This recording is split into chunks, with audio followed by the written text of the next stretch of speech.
కేసీఆర్తోనే కొట్లాడి కాంగ్రెస్ మాకు చెప్పక ఇక తాగి ఉన్న కేసీఆర్ నే గల్లబట్టి బయటికి గుంజుకొచ్చిన వాళ్ళం ఈ కాంగ్రెస్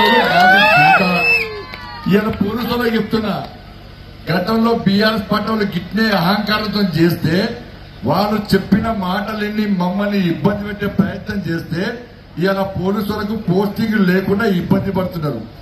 ఎవరికి పదవి శాశ్వతం కాదు, ఎవరికి అధికారం శాశ్వతం కాదు.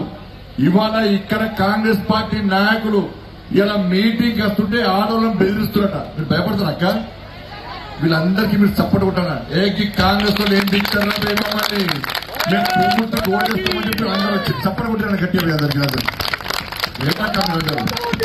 కాంగ్రెస్ బెదిరిస్తే భయపడతారా? భయపడ ఎమ్మెల్యే సాబు మా వాళ్ళని బెదిరిస్తున్నట.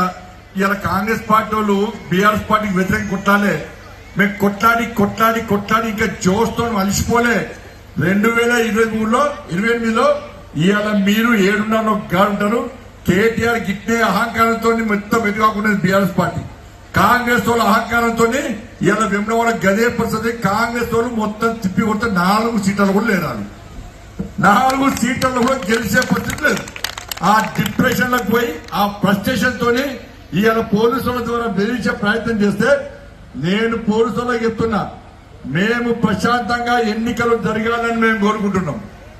ఈ ప్రశాంతంగా జరగాలని మేము కోరుకుంటుంటే మీరు కాంగ్రెస్ వాళ్ళ మాటలు నమ్మి శాంతి భద్రత సమస్య సృష్టించే ప్రయత్నం చేస్తే మీ అవసరం వస్తే ఎన్నికలు బహిష్కరిస్తే మీ పోలీసులే మీ ఉద్యోగాలు పోతాయి.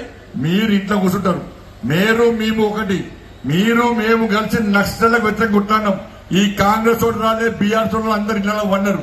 ఇవాళ మీరు వాళ్ళ మాటలు నమ్మి మీరు మా కార్యకర్తలు ఇబ్బంది పెట్టే ప్రయత్నం చేస్తే నేను మళ్ళీ చెప్తున్నా, వచ్చి ఇక్కడనే ఉంటా, ఈడ కూర్చుంటా. మీ డీజీ గారు రావాలి, ఇడికి మీ సీఎం గారు రావాలి. అటువంటి పరిస్థితి కొన్ని తెచ్చుకోవద్దని చెప్పి నేను పోలీస్ అధికారులను హెచ్చరిస్తలేను, రిక్వెస్ట్ చేస్తున్నా.